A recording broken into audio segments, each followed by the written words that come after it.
Hey everyone! Before we jump into today's video, I just want to take a moment to say a huge thank you for all the endless support.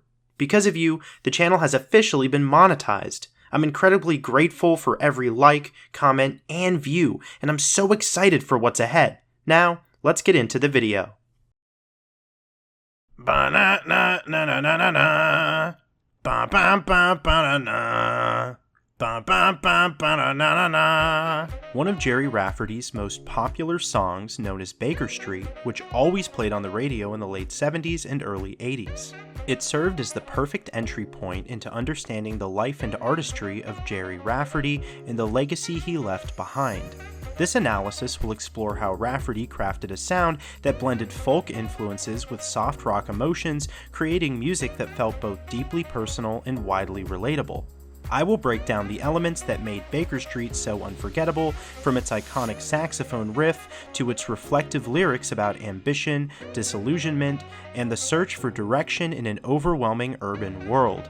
Beyond the song itself, the video will dive into Rafferty's broader career, including his time with Steeler's Wheel, the legal battles that temporarily halted his rise, and his reputation as a private artist who often resisted the pressures of fame. The central thesis of this analysis is that Gerry Rafferty's enduring impact cannot be reduced to a single hit, but instead lies in his commitment to honest storytelling and emotional complexity, which allowed his music to connect across generations. In the end, I will show that while Baker Street is the song most people remember, it's really just one piece of a much bigger legacy, one built on honest songwriting, personal reflection, and a style that still influences music today.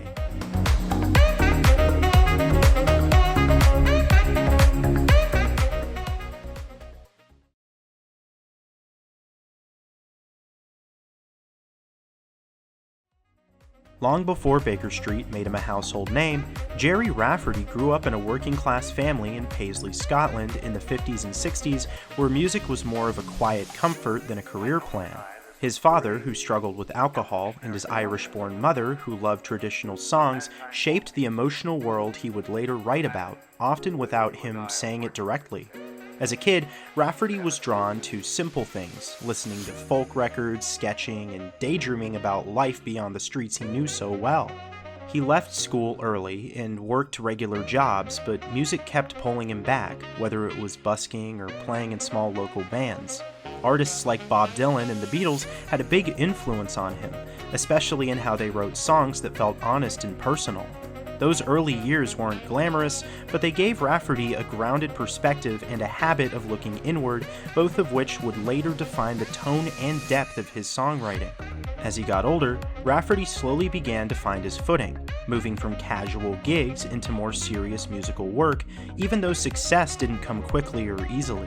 He teamed up with school friend Joe Egan, and together they formed the band Steeler's Wheel, which gave Rafferty his first real taste of recognition. Their song Stuck in the Middle with You became a surprise hit in 1973, but behind the scenes, things were far less stable, with management issues and legal disputes making it hard for Rafferty to keep the momentum going. Even during those frustrating moments, he kept writing, using music as a way to process everything happening around him rather than chasing fame directly. It was this persistence, built on years of quiet effort and reflection, that eventually set the stage for his solo breakthrough and the sound that would later define his career.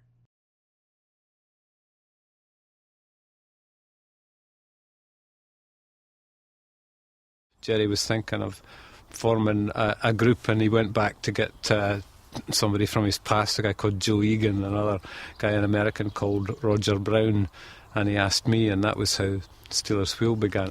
And I forget exactly how Lieber Stoller's name came up. Written produced a lot of early Elvis stuff. So they came over and we had a chat, and we got on really well. And it was from that album that the song Stuck in the Middle with You had come to life, and that was our first single. The real turning point in Rafferty's career wasn't just musical, but also legal, and it ended up putting everything on hold right when things seemed to be taking off. After the success of Stuck in the Middle with You in 1972, tensions began to build within Steeler's Wheel, especially over money, management decisions, and the direction of the band. By 1973, the group had effectively fallen apart, but Rafferty couldn't simply walk away and start fresh.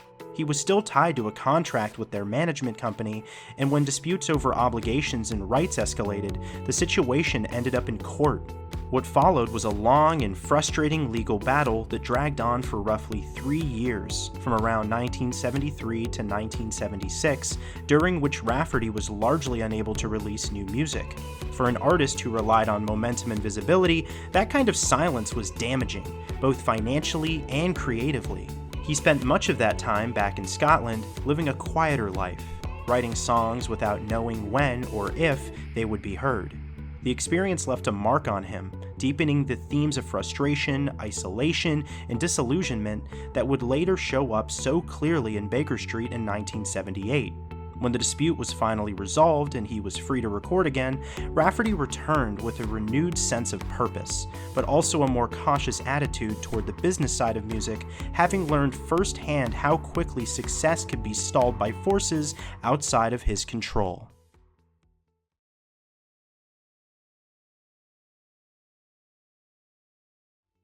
When Rafferty finally came out of those legal troubles in the mid-70s, he didn't rush. Rather, he took his time shaping the music that would reintroduce him on his own terms. By 1978, he released the album City to City, and that's when everything really changed. The standout track, Baker Street, became an instant hit, driven by its own now famous saxophone line played by Raphael Ravenscroft, which gave the song a feeling that was both smooth and slightly haunting. It climbed the charts in both the UK and the US in 1978, turning Rafferty into an international name almost overnight, even though he had been working toward that moment for years. On the US Billboard Hot 100, Baker Street peaked at number 2, held out of the top spot, but still dominated radio for months. But it wasn't just one song carrying the album, because tracks like Right Down the Line also found strong audiences, reaching number 12 on the Billboard Hot 100 in the US, while Home and Dry didn't reach the same commercial heights in America, but still helped round out the album's steady radio presence. The album itself, City to City, went all the way to number 1 on the Billboard 200, staying there for multiple weeks and cementing Rafferty's sudden rise from quiet songwriter to global success story. What made Rafferty stand out during this time was how grounded his music felt. And even as his fame grew, his songs stayed reflective, often dealing with uncertainty, relationships, and the cost of chasing success. Unlike many artists who leaned into the spotlight, Rafferty kept a certain distance from fame, letting the music speak for itself, and that quiet approach only seemed to make songs like Baker Street resonate more with listeners who heard something real in them. At its core, Baker Street isn't really just about a street in London, but feels more like a snapshot of someone stuck between where they've been and where they thought they'd end up. The lyrics carry a sense of drifting, of trying to stay motivated when life doesn't match expectations, and that's why it connected so strongly in 1978 and still holds up now. The famous saxophone line almost acts like a second voice in the song, echoing the feeling of restlessness that the words only hint at. It's not a celebration of city life so much as it's a quiet observation of burnout, ambition, and the strange loneliness that can come after chasing something for a long time and finally getting close to it. Real quick, if you're enjoying this video and want to support the channel in a bigger way, check out my Patreon. It's a great way to help me keep creating. You'll get some cool extras like behind the scenes stuff, early access, and more. Links in the description if you want to take a look. Thanks so much.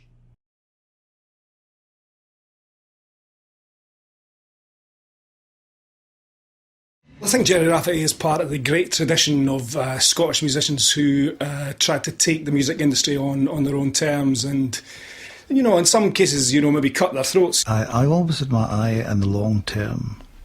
I knew that I'd be making music in my 50s and 60s. I wasn't enticed too easily in doing things for short-term gain, which was the sort of prevailing ethic. Obviously he's ended up, you know, with 2 records that will completely and utterly stand the test of daytime radio, you know, for years, decades to come, you know. Those records will outlive him. He says he's not bothered about fashions and trends, they come and go, but he does what he does. I don't know if his music would have been less or more successful throughout the intervening 20 years since Baker Street if he had changed with a bit more with fashion. But I mean, I wouldn't say he should have done that because he wouldn't have been happy with it. I know what he's like. His personality dictates the man he is and the writer he is. In the early 1980s, Rafferty's life settled into a very different rhythm from the sudden explosion of fame he'd had just a couple of years earlier. After the success of City to City in 1978 and the follow-up album Night Owl in 1979, he stayed active but moved at his own pace, working closely with a producer, Hugh Murphy, who helped him shape a sound that was still polished but more restrained and reflective. Songs like Get It Right Next Time kept his name on the charts, reaching number 12 on the US Billboard Hot 100 in 1979, while earlier hits like Right Down the Line were still getting steady radio play, having also peaked at number 12 on the same chart just a year before. The album Night Owl itself did well in the UK and Europe, even if it didn't quite match the massive global impact of Baker Street. As the decade moved forward, he released Snakes and Ladders in 1980 and later Sleepwalking in 1982, though neither produced another blockbuster single in the US, and his presence on the Billboard Hot 100 became more occasional. By the mid to late 1980s, Rafferty had essentially stepped back from the spotlight, including the release of North and South in 1988, choosing to live more privately and focus on songwriting rather than chasing chart success. Looking back, the 1980s feel less like a decline and more like a retreat into control. He wasn't trying to repeat the scale of Baker Street anymore, but instead building a quieter career on his own terms, even if it meant being less visible to the mainstream audience that once knew him everywhere on the radio. In the early part of the decade, Rafferty also went through major personal changes that weren't always visible in his chart performance. Around 1980, he separated from his wife, Carla Ventilla, after years of marriage, and that loss of stability added to the sense of distance he already seemed to keep from the music industry. At the same time, his relationship with alcohol became more complicated during this period, something he later spoke about in connection with the pressures that followed his sudden rise in the late 1970s. Even though he was still releasing records like Snakes and Ladders in 1980 and Sleepwalking in 1982, there were stretches where he pulled back from public appearances entirely, choosing isolation over promotion.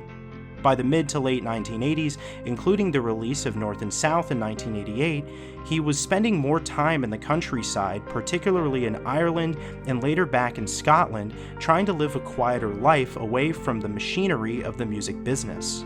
The decade didn't bring another moment like Baker Street, but it did mark a clear shift in how he handled everything that came with success. Less interest in visibility, more focus on control, and a growing need to step away when things felt too heavy.